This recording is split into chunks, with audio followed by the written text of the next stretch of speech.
Before we start reading this, we gotta do a little context. Whoa, whoa. Okay, there. We're going to start off by putting over here a nice little rectangle for us to fill out information. So add your rectangle. The poem we're reading today is called Whoso, List a Hunt, and it's written by Sir Thomas Wyatt. So this is a new guy. This is not King Henry. This is a new person.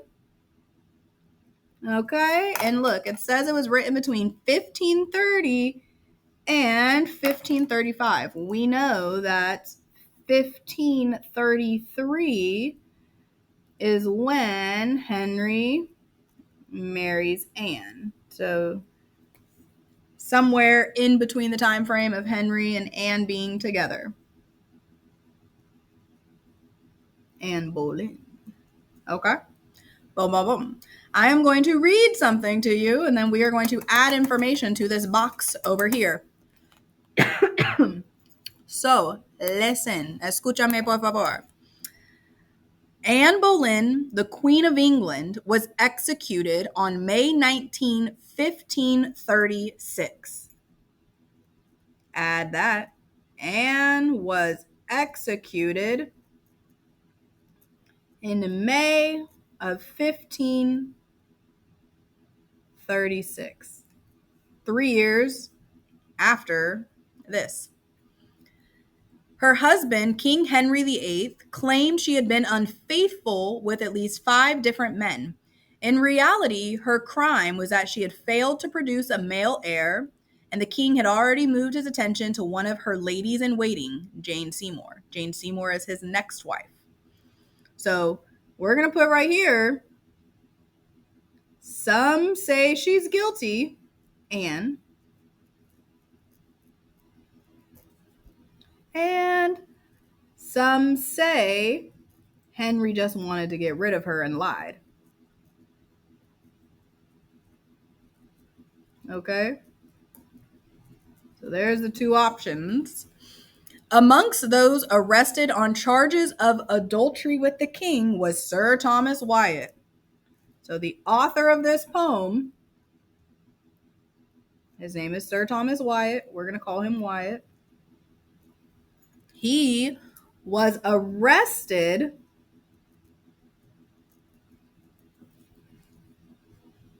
for supposedly having an affair with Anne Boleyn, the guy who wrote this poem. This is true stuff.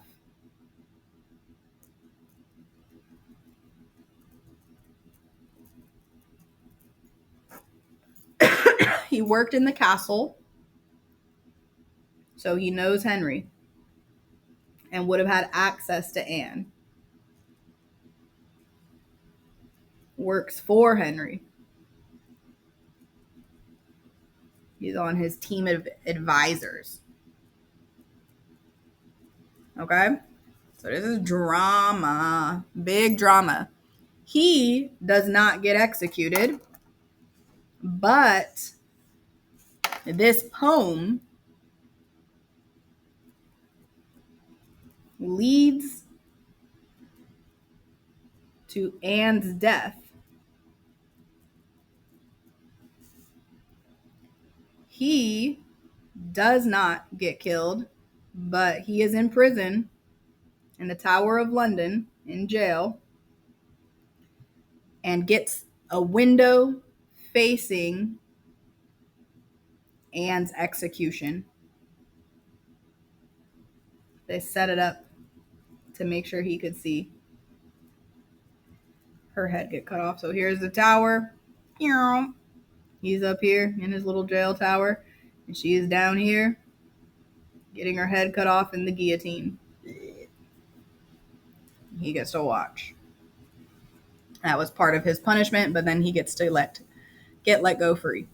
And this poem serves as proof to some that Wyatt and Anne were having an affair, because he's so heartbroken that it's like, bro, how could y'all not be messing around the way you're acting? Because you're being literally like so in your feelings. It's crazy.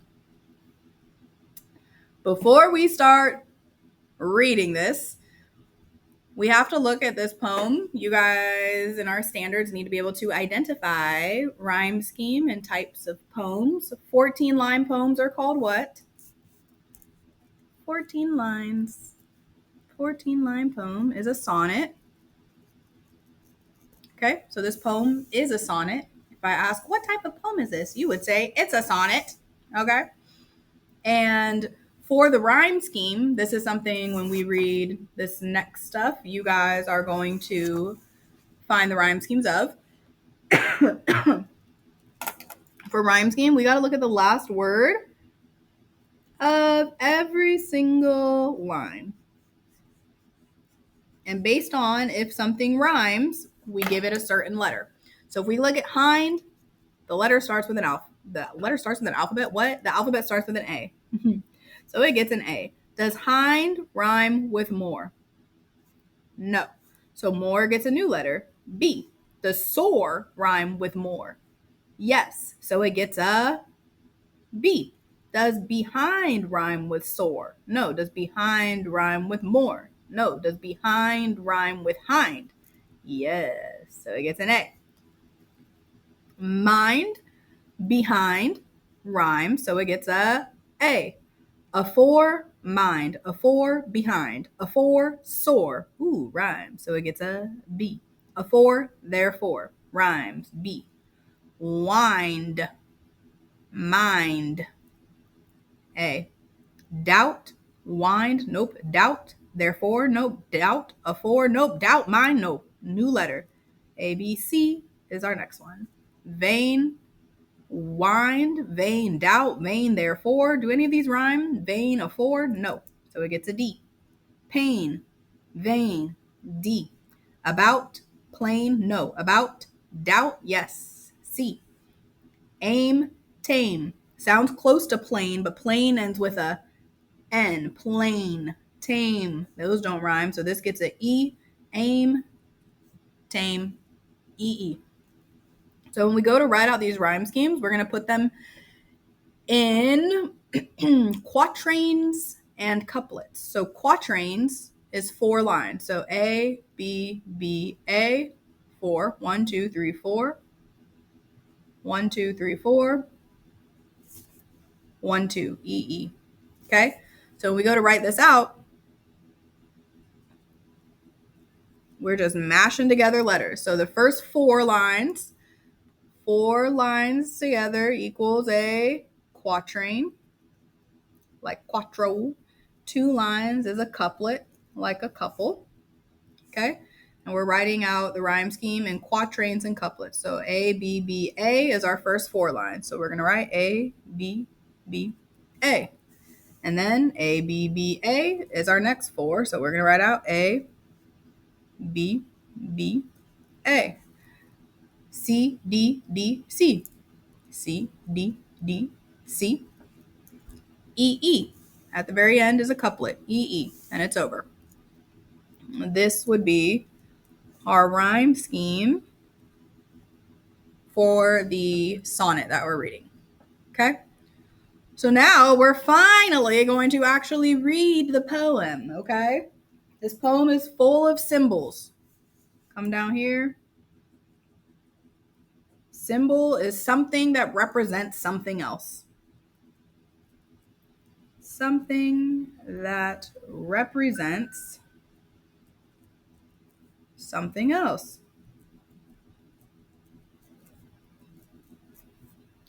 There's multiple symbols in here, and we're going to find them while we're reading. So, whoso lists to hunt, I know where is in hind. Whoso means whoever. List means like. Whoever likes to hunt, I know where there is a hind. Right here for hunt and hind, these are both symbols. Hunting doesn't actually mean hunting animals, but what is it when you hunt animals? It kind of means chasing, right? So whoever likes chasing, I know where is a hind. A hind is a female deer. And if we know that Supposedly, Anne had an affair with Wyatt, right? And that once upon a time, he tried to court her and marry her, but she chose Henry. This female deer is actually Anne. Why Wyatt just ain't gonna be like, oh, I know something about Anne Boleyn? Because Henry would kill him. Henry is crazy. So he's trying to be secretive. He's trying to be sneaky. He's trying to give people the tea. Okay? Trying to call out Anne. So whoever likes chasing, I know where a female deer is. I know where Anne is. Because she like playing games. Look, supposedly was cheating with Wyatt, used to talk to Wyatt, ended up marrying Henry, spent 6 years trying to make Henry love her. So whoever likes chasing female deer, Anne Boleyn is your girl. And he says, but for me, alas, I may no more. Alas means at last. So for me, I may no more. He's done. I'm done with her. He is done chasing Anne Boleyn. The vain travail hath wearied me so sore.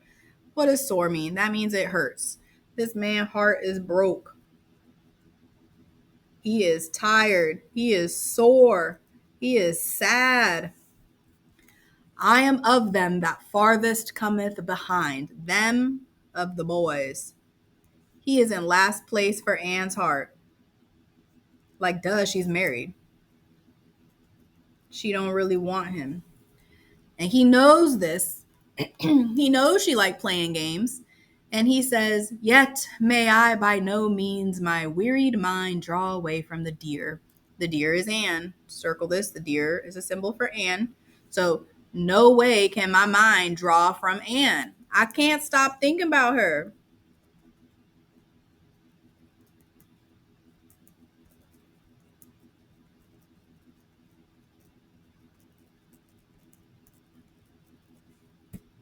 He knows she's no good, but he can't stop thinking about the deer.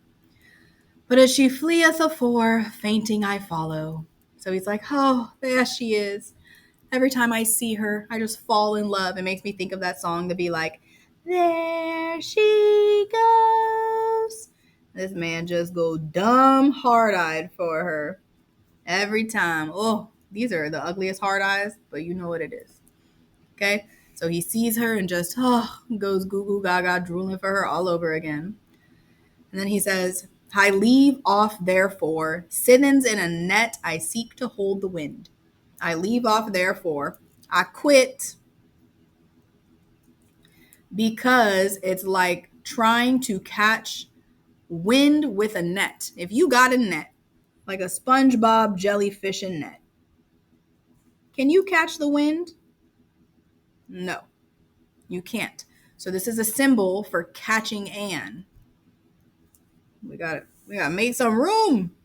Lord, I don't got no room. It's a symbol for catching or getting with Anne. Can you catch wind with a net? No, it's impossible. Impossible to get her. Who list her hunt? I put him out of doubt. You're not going to win. Who list her hunt? Whoever else is chasing her. All y'all shot out. You not going to get her. I put you out of doubt. I know you're not going to win too. As well as I may spend his time in vain. Gonna get your heart broken. All the other guys, he's warning. Gonna get your heart broke. Warning all the fellas.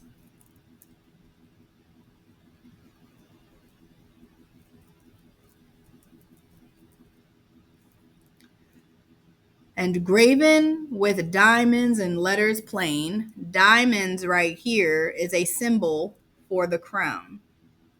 Because Anne is now the queen. Okay, so this is a symbol for the crown.